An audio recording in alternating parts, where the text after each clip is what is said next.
Hai,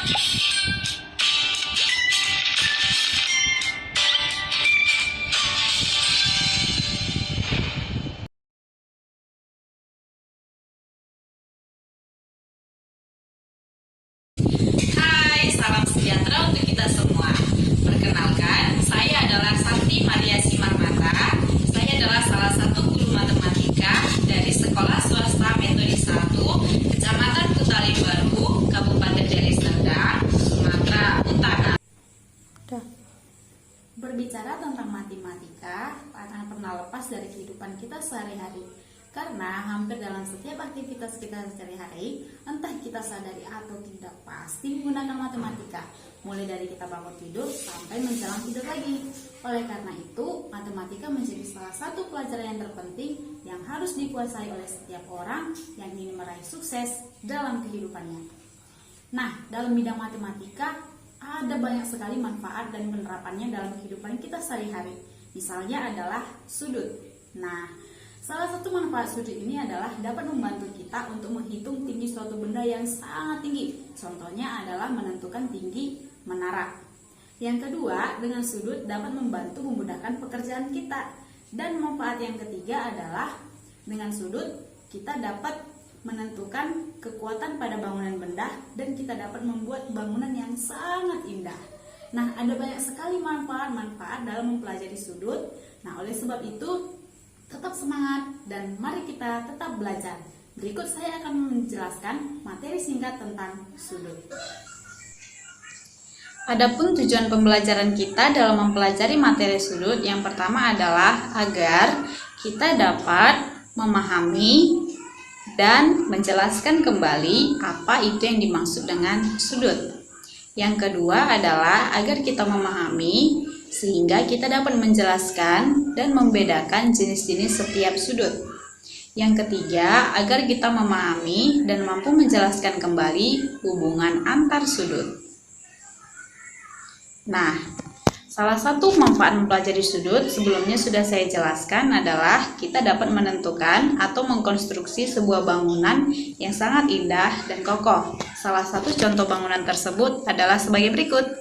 Nah, ini adalah salah satu bangunan yang sangat megah di benua Asia. Bangunan yang kedua adalah yang ini. Ini juga adalah salah satu bangunan yang sangat megah yang berdiri kokoh di benua Asia. Baiklah, kita mulai pembelajaran kita ya.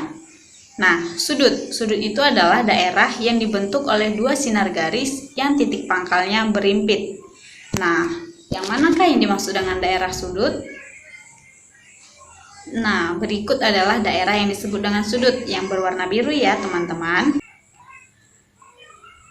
Jenis-jenis sudut. Ada 5 jenis sudut. Yang pertama adalah sudut siku-siku. Nah, bagaimana bentuk sudut siku-siku? Nah, sudut siku-siku itu seperti ini ya, teman-teman. Nah, sudut yang tegak lurus. Nah, yang kedua adalah sudut lancip. Sudut lancip itu adalah sudut yang besarnya kurang dari 90 derajat. Nah, seperti ini dia contohnya. Yang ketiga adalah sudut tumpul. Sudut tumpul adalah sudut yang besarnya itu lebih dari 90 derajat. Nah, contohnya seperti ini. Nah, yang keempat adalah sudut lurus. Sudut lurus itu adalah sudut yang besarnya 180 derajat. Yang kelima adalah sudut refleks. Sudut refleks ini adalah sudut yang besarnya 360 derajat. Nah, itu artinya adalah besarnya sebesar 360 derajat, berarti satu putaran penuh. Itulah yang disebut dengan sudut refleks. Baiklah, kita masuk ke yang ketiga, hubungan antar sudut. Nah, hubungan antar sudut yang pertama adalah sudut yang sehadap. Yang kedua, sudut berseberangan dalam dan berseberangan luar. Yang ketiga dan keempat adalah sudut sepihak dalam dan sudut sepihak luar. Nah, bagaimana sih sudut sehadap, sudut berseberangan, dan sudut sepihak tersebut? Baiklah, mari kita ikuti video selanjutnya. Dua buah garis sejajar yang dipotong oleh sebuah garis lurus. Nah, kita akan tentukan di mana sih ini daerah atau sudut yang disebut dengan sehadap berseberangan dalam, berseberangan luar, sepihak dalam, dan sepihak luar. Nah, kita perhatikan baik-baik. Ini ada dua buah daerah. Ini adalah daerah O dan ini adalah daerah P. Nah, kita akan tentukan di mana sudut sehadap. Nah, pertama sudut sehadap ya. Sudut sehadap itu yang pertama adalah daerah O1 dengan P1. Ini adalah yang sudut sehadap, termasuk sudut sehadap. Kemudian daerah O2 dengan daerah P2. Daerah O3 dan daerah P3, daerah O4 dan daerah P4. Jadi kita dapat simpulkan ada 4 pasang sudut sehadap, yaitu sudut O1 dengan P1 yang besarnya sama, sudut O2 dengan P2 yang besarnya sama, sudut O3 dan P3 yang besar sudutnya sama, dan sudut O4 dan P4 yang besarnya sama. Nah, selanjutnya adalah sudut berseberangan dalam.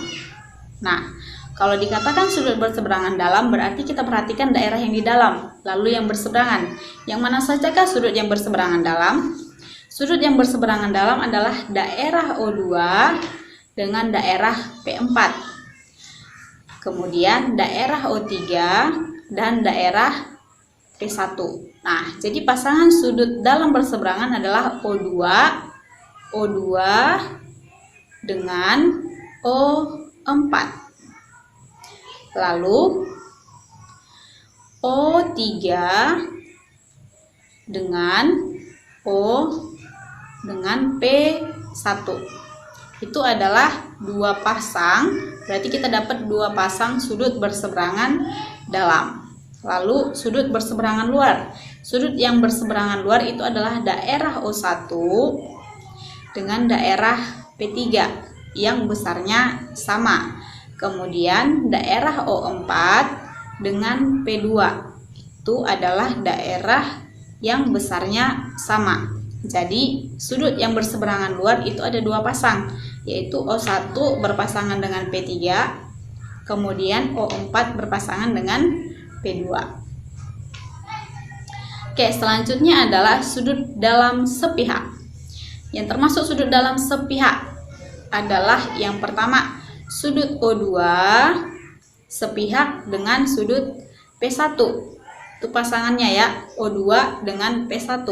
Kemudian O3 dengan P4.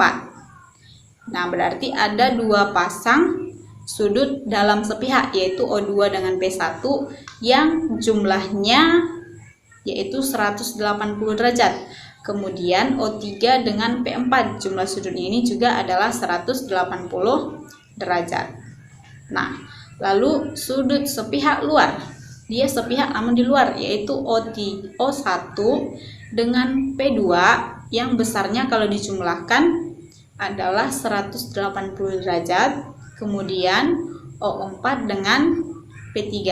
Jadi ada dua pasang sudut sepihak luar, yaitu O1 berpasangan dengan P2 yang kalau dijumlahkan besarnya 180. Kemudian O4 dengan P3 yang kalau dijumlahkan besar sudutnya adalah 180 derajat. Demikianlah pembelajaran kita kali ini tentang sudut. Jangan lupa di rumah ya, tetap diingat apa itu dengan pengertian sudut, kemudian jenis-jenis sudut, kemudian hubungan antar sudut. Baiklah, saya ucapkan terima kasih dan sampai jumpa di video pembelajaran berikutnya. Saya Santi Maria Cimarmata undur diri dan sampai jumpa.